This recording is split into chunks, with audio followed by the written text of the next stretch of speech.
Good evening, folks, and once again, welcome to the Hour of the Time. I'm William Cooper, 6109. Now, folks, the Dallas Morning News on October 1st, 1989, published this story. Anglican leader calls for unity under Pope. The byline is Associated Press. Rome, Anglican leader Archbishop Robert Runcie called Saturday for all Christians to accept the Roman Catholic Pope as a common leader presiding in love. For the Universal Church, I renew the plea, he said. Could not all Christians come to reconsider the kind of primacy the Bishop of Rome, the Pope, exercised within the early church? Again, folks, that was in the Dallas Morning News, October 1st, 1989. This story appeared in the Bakersfield Californian, August 27th, 1989. Baptist and Catholic theologians find common ground. Associated Press, New York. Southern Baptists and Roman Catholics, the nation's two largest denominations, generally have been regarded as doctrinally far apart, but their scholars find they basically agree. The 163-page report is seen as the most full-scale mutual examination of respective positions of the two traditions. Achieving it was an unprecedented experience for Southern Baptists, commonly averse to ecumenical affairs. The talks, sponsored by the Catholic Bishops' Committee on Ecumenical and Interreligious Affairs and the Southern Baptist Department of Interfaith Witness, involved 18 meetings between 1978 and 1988. Again, that appeared in the Bakersfield Californian, August 27th, 1989. Now, I want you to listen to me very carefully during this broadcast, for the message tonight is extremely important. And understand that I am not attacking Catholics or anyone else. I am merely giving you the results of our research, and sometimes the results of this research is disturbing.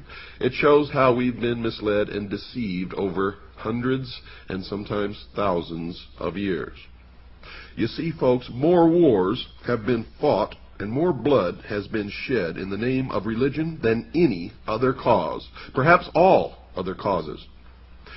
Countless millions have been slaughtered in the name of God, Allah, Buddha, Muhammad, Christ for thousands of years. Christian killing Jew, Jew hating Muslim, the Muslim against the Hindu, Christian fighting Christian, Shiite versus Sunni, Sikh against Hindu.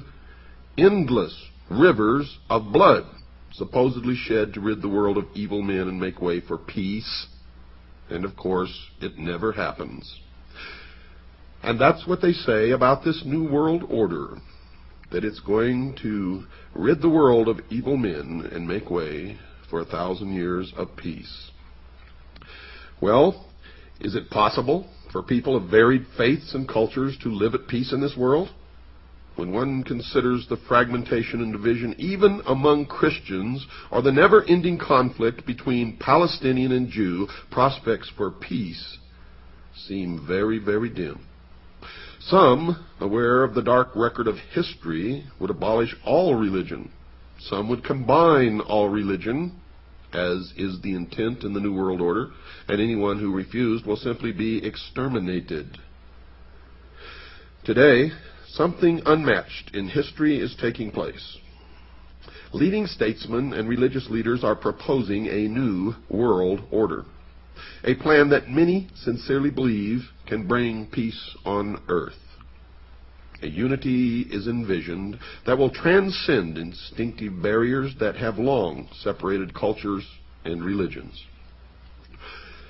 Significant progress toward a new world order is seen in the spirit of ecumenism, or togetherness, now being urged by prominent religious leaders and being brought to reality, to fruition, by the World Council of Churches. In the ecumenical plan, basic theological or ideological differences are set aside, while emphasis is instead placed upon those elements common to most religions. And I can tell you that the New World religion will be a religion that serves man, because man is to become God in the New World Order. And the religion will change with the needs of man. Could the long-desired universal peace be just around the corner? Could this succeed? Is it actually possible for men to forge a lasting peace on the anvil of compromise? Or could it be that we are naively forging not a new world order, but rather the one world order of apocalyptic prophecy? Or is it all an invention of the mind of man throughout the ages to manipulate large masses and populations of people? I make no judgment, and I do not try to answer all of these questions. You must do that in your own mind. But I must ask those questions, for many of you have never even thought to ask them. While controversial, folks, it is not the purpose of this program, The Hour of the Time, to disparage or attack the honest convictions of any sincere persons, whatever their politic or faith, for I am a true constitutionalist, and I believe that we each have the right to believe whatever we wish, no matter who likes it or dislikes it, and worship at the altar of whichever God we choose, no matter who likes it or who dislikes it. It happens to be one of the precepts of living in freedom. You must understand that. No one's right to believe what they want or practice the religion that they want can be hindered until the practice of that religion or the activation of those beliefs infringe upon the freedom of someone else. Now, I sincerely, in my heart and in my soul, believe this. Without this belief, man cannot live in freedom and must be subjected to slavery, and any intelligent, free-thinking person can quickly make that connection. That is why, even if you do not like the ravings of the Nazi speaker standing on the street corner, he must be allowed to stand and rave. And if you wish to listen, that is your business. If you wish to close your ears and walk away, that also is your business. But when you shut him up, you shut yourself up, no matter who you are or what it is that you say. For what we do to one, we do to all. Therefore, understand, this is a program bringing you information and we hope education, and it is not designed to attack anyone, but merely to shine some light in the dark corners of history where light has not been found before. You see, our purpose is to bring out facts and principles which have a bearing upon coming events. For those of you who may not realize it, this is not a religious show. This is not a religious show. This is a show that is designed to educate, illuminate, if you will, and that's very ironic because we are illuminating those who call themselves illumined, who have been causing us misery for thousands of years. We're trying to reveal the hidden agenda behind the New World Order, and along with it, the ecumenical movement that almost no one dares to discuss, which is a part of the bringing about of the New World Order. But you see, folks, these issues must be freely discussed, no matter who you are or what you believe. For those who know history know that history repeats, and those who ignore the lessons of history are doomed to repeat the history.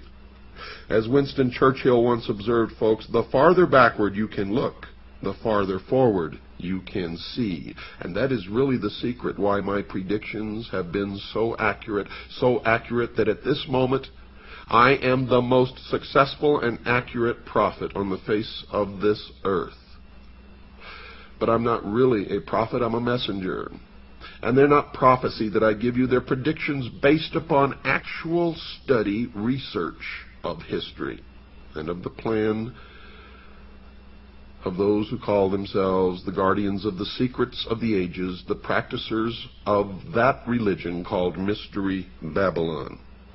And it is real, and it doesn't matter if you believe in any of this or not. If the practitioners believe it, it will affect you, especially if they hold powerful positions in the world. And I can assure you that they do.